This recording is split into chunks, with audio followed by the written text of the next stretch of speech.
நான் கூட குடிக்க போறேன்.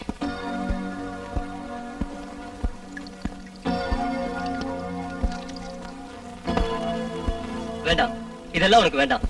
உனக்கு போர் அடிச்சதுன்னா நல்ல சினிமாவுக்கோ பார்க்கு கிளப்புக்கு எதுக்கு வேணாலும் போ. நீங்க குடிச்சிட்டு சுகமா தூங்குறீங்க, நான் மட்டும் தூங்க வேண்டாமா?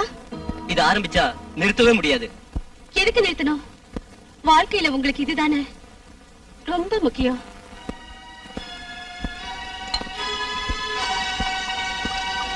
ஈஸ்வரி, என்ன இது? சொல்றத கேளு. குடிக்கிறதையான 2 பேரும் ஒன்னா இருப்போம். குடிங்க.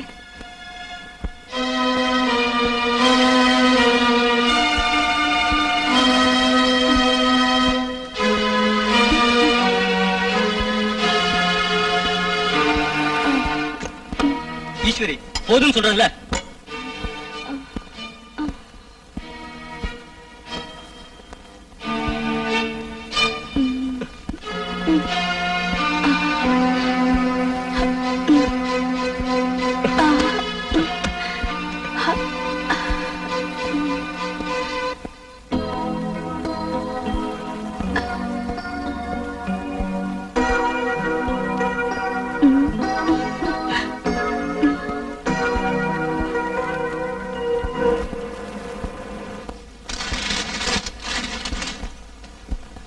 இந்த குமாரசாமி இதை வச்சுக்க. வேண்டாம் சார், இது எனக்கு தேவையில்லை.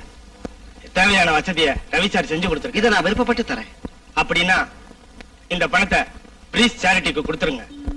அது அனாதை குழந்தைங்க படிப்புக்கு உபயோகமா இருக்கும். சரி, அப்படியே செய்றேன். ஆனா இப்படி ஒரு ஹாஸ்பிட்டல் ஸ்டாஃப் நான் எங்கேயும் பார்க்கல. அதான் சார் பிரீஸ் ஹாஸ்பிட்டல்.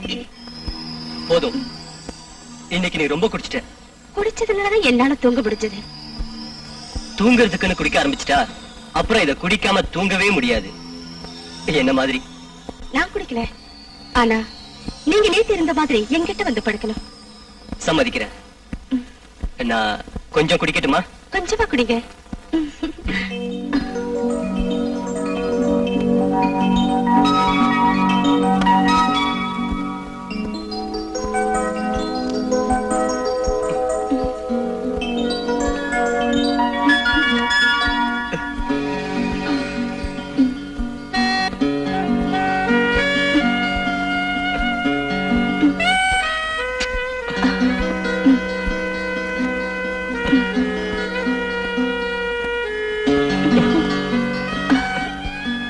மகனோட சிகிச்சைக்கான பணம் நான் தர்றேன்.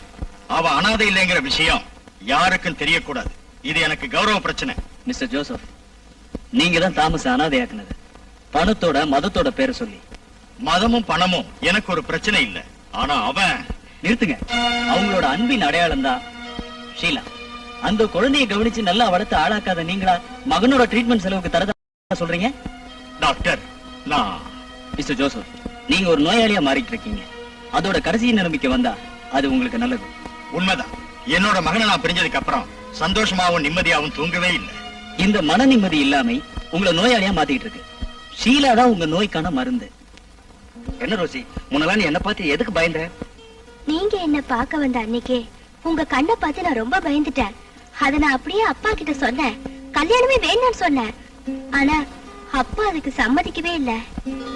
இப்ப என் கண்ணை பார்த்து உனக்கு பயமா இருக்கா? இல்ல, இப்போ உங்க கண்ணன்னா எனக்கு ரொம்ப இஷ்டம். அப்போ நான் முதலிரவு அன்னைக்கு பயந்து பயந்து உங்ககிட்ட வந்தப்போ நீங்க என்கிட்ட இஷ்டத்தோடயே நடந்துக்கல. அப்போ வேற ஏதாவது பொண்ணை காதலிச்சீங்களா? ரோசி, நான் வயசு பையனா இருந்தப்போ செக்ஸ்னா அமிர்தம் சொர்க்கம்னு சொன்னாங்க.